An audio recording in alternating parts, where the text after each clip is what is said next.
You know, the College Success Program was founded to help low-income students both to get into and graduate from college. Joining us now from WHUT Howard University in Washington, D.C. is Millette Green.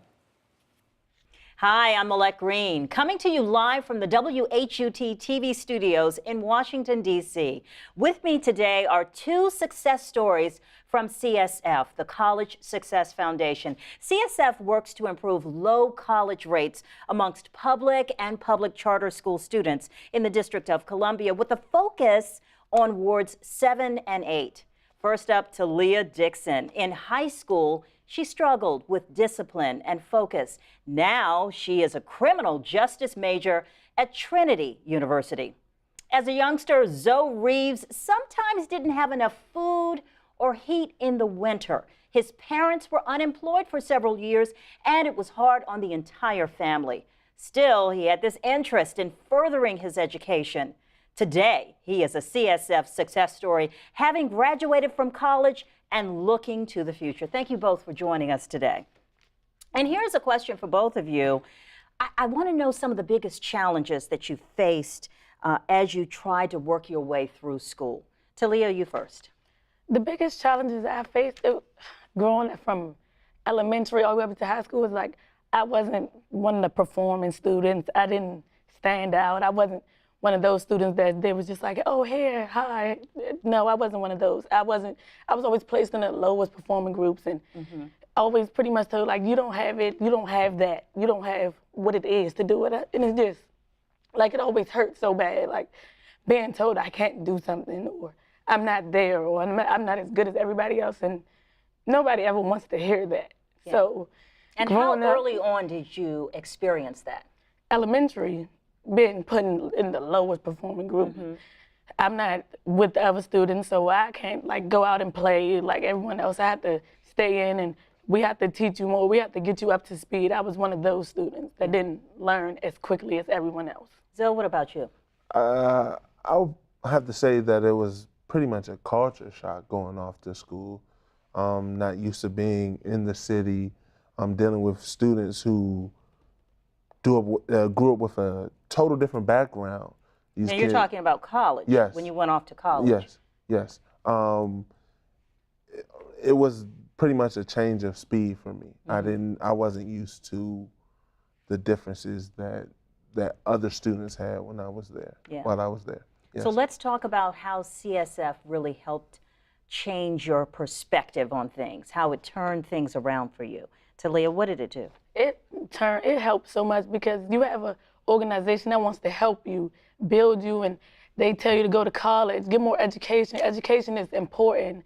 The higher you go in education, like pretty much like the more you pay, they're pushing you. They're a support system, a good support system for any student that's in Achievers. So I really appreciate what they have done for me as a whole organization. That's why I love them like so much, and all the support. It's just, they're a shoulder to lean on when you need it. So that organization as a whole is a blessing to any student that's in it. I mean, you went to school and grew up in one of the toughest neighborhoods. So you needed that extra support and push from an outside organization. Yes. You know? That became sort of like family. Yes, they were the light at the end of the tunnel. So didn't come out of college, come out of high school not knowing what you were gonna do, because they were there helping you find colleges, look, everything. They were just support. They're just a big support system for any student that actually is in Achievers. Now, Zoe, you said college was a culture shock, but even before college, there were tough times in the home. How did you keep your focus on school? How did you stay there? Well, Maya was a unique school because I wasn't just dealing with regular high school students. Some of them were older than me. I remember my freshman year of high school, I was in a class with And you 17. went to, say the name of your charter Maya school. Angelou Public Charter School. Right. Yes. I went to a high school where there would be 17-year-olds, 18-year-olds, maybe even 19-year-olds in a Algebra 1 class. And so because even though I ran into certain situations at home, my parents always pushed school, books, and I became the leader in a class where people were older than me. Wow. Yes, yes. And talk about the way CSF really helped you out in those tough spots during those tough days. CSF always held me to a higher standard and say, Zoe, I see your grades, AP biology, you need to do a little bit better. And I wasn't a science person at all. I didn't like science at all. But they held me to a high standard. They said, Zoe, you're better than this. Do better. They always pushed me. They wanted me to go to above and beyond the schools that I even chose to go to. Yeah. You got to have somebody to help open your eyes to the possibilities. And all of the people who have gone through this program or been, you know, the recipient of this kind of support, College Success Foundation, have talked about that, realizing your potential, you know, that you didn't know you had, right? Right. Yes. Yeah.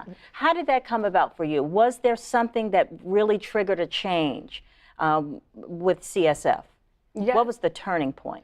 It was a turning point because I was in high school and I wasn't filling out no college applications. I wasn't taking the SATs. I wasn't doing anything.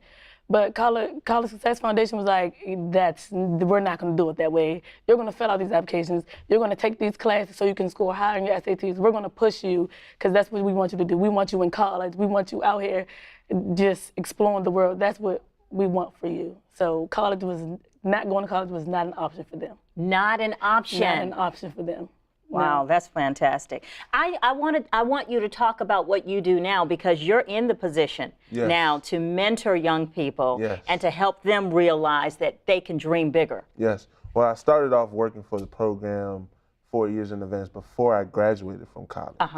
And then I had an opportunity to join the college program staff, where I have my own group of students, 220 students. And you call them your babies? Yes, they are my babies. I love them very much, each and every one. May not be able to remember the name sometimes, but those are, every time I meet with the student, I always press the importance of going off to school. Yeah. And what's interesting to me is I graduated from high school almost 5 years ago, and things have totally changed from what I had to deal with to what students have to deal with now. For the worse, you mean? Or the better? What do you mean? Some for the better, some for the worse. Yeah. Each student has a unique obstacle. I mean, I've had a student who was undocumented this year. Yeah. And now I'm like, grew up in DC and you're an undocumented student. Then I have students who didn't have family support, and I have students who look for different opportunities other than going to college to be successful and to stay in the District of Columbia. I think that's fantastic. Yes. Keep going with that. I'm trying. And you're going to finish college and go off and realize bigger dreams, right? Yes. All right. Yes. Thank you so much. Zoe and Talia, you guys are wonderful. You are a fantastic example of this program. That's all the time we have now. Again, our thanks to Talia and Zoe for sharing their education journey with us. I'm Millette Green. Now back to our American Graduate Day host station, WNET. Thank you so much, Millette. What an inspiring conversation.